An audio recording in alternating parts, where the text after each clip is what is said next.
Good morning everyone. So, dito tayo ulit Team Jer Speed Motor Parts and Services. So, sa mga nagtatanong, meron ako dito piston. Paano daw tayo naglalagay ng piston ring? Especially sa Aerox NMAX na version 1 or version 2. Ito yung 4-valve. Yan. Piston. Okay. Pakita ko sa inyo kung paano. Alright, ito yung piston natin, no? And una sa lahat, bago tayo maglagay ng piston ring, identify nyo muna yung intake tsaka exhaust. So, pag exhaust naman, may palatandaan siya. Ito dito. Okay, sulat natin ha. So, intake, exhaust na. Tapos kunin nyo muna tong isa. Ito. So, kung mapapansin nyo, ito yan, dapat nakataas. Pag ganun, DB, yan, ganyan siya. Tapos lalagay nyo siya sa pinaka dito, dito siya nakatutok, bottom. Okay. So lalagay nyo na dyan sa bottom. Tapos yung pangalawa naman, ito yan, kunin nyo, diba ito yung bottom, ilalim, itong side. Sa ibabaw na to, yan, dito, ayan o. So dito yung side, so, diba tuminta. Yan. So yun, kita nyo, dito sa side na to. And then yung pangalawang ganito,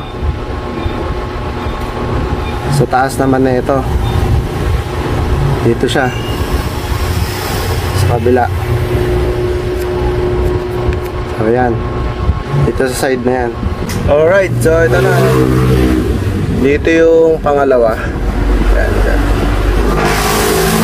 Una, yung sa dito, oil ring, sa pinaka bottom yan. Tapos ganito itsura nya, no? Then yung una naman sa ilalim, sa ibabaw na itong yan. Tsaka pangalawa dito sa iba, naman siya, bago mag third ring, second ring siya dito. Ngayon yung ganito naman, hanapin nyo naman yung may Romerong 2T or RN. Yan, ito yun, 2T or RN. Yan, ito yung marking nya. Tandaan nyo, hindi yan pwede pumaganto at hindi yan, ay lagi lang yan nakaganyan.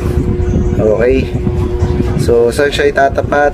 Dito, yung 2T nasa ibabaw. So dito yan, yan, 2T, yan.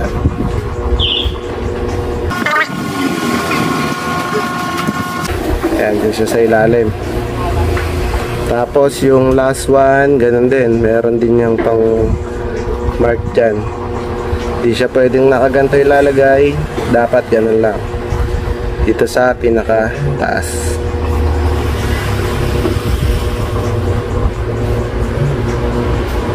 Top. Okay, baseline yan. And yun, dito sa top.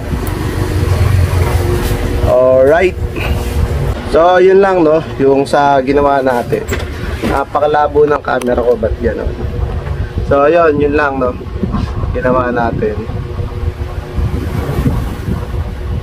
sa baseline Aerox NMAX version 1 version 2. Paras lang yun sa mga magtatanong ng orientation ng piston ring. So gano'n lang kasimple yun.